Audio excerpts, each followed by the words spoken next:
Essula ya 20. Ibulayimu n'ava eyo n'atambula okugenda mu nsi ey'obukiika obwa ddyo, n'atuula wakati wa Kadesi ne Ssuuli, n'abeera mu Gerali. Ibulayimu n'ayogera ku Saala mukazi we nti ye mwannyinaze, ne Abimereki kabaka wa Gerali n'atuma n'atwala Saala. Naye Katonda n'ajjira Abimereki mu kirooto eky'ekiro n'amugamba nti, laba, ggwe oli mufubufu olw'omukazi gwe watwala, kubanga alina bba. Era Abimereki yali nga tannamusemberera, n'ayogera nti, Mukama, olitta eggwanga newaakubadde nga ttuukirivu? Teyaŋŋamba ye yennyini nti ye mwannyinaze? Naye omukazi yennyini n'ayogera nti ye mwannyinaze, nga nina omutima omutuukirivu n'engalo ezitaliiko kabi bwe nakola ekyo.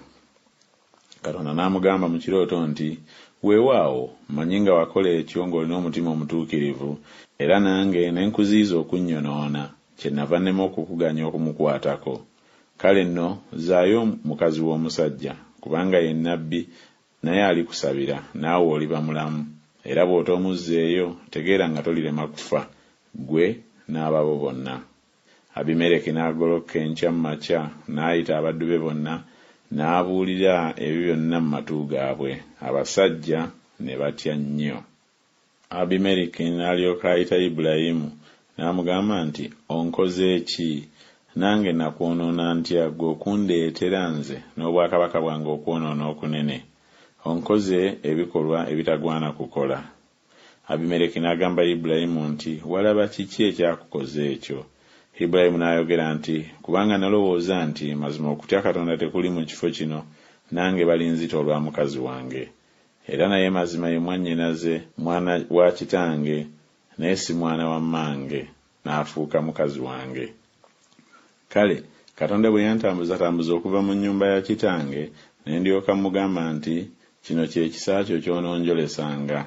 Mu buli kifo mwe tunaatuukanga, oyogeranga ku nze nti ye mwannyinaze.